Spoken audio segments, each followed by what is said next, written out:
Il n'avait rien. Juste une voix et une rage. Messieurs, dames, asseyez-vous. Aujourd'hui, on ne parle pas d'un rappeur de quartier. On parle d'un phénomène. Un homme que certains disaient voué à l'échec. Et qui est devenu le plus gros vendeur de l'histoire du rap français. Son nom, Ninho. On est en banlieue parisienne.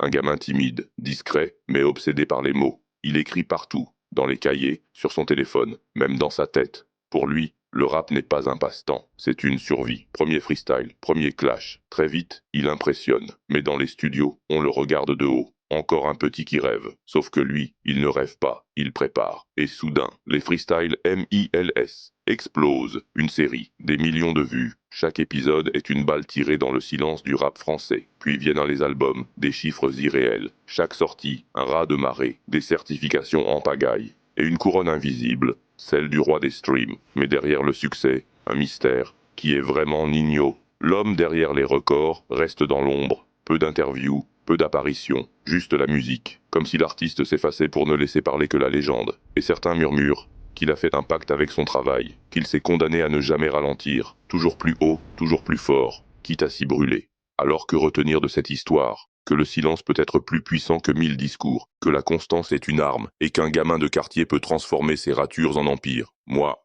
je ne juge pas, je ne fais que raconter l'histoire.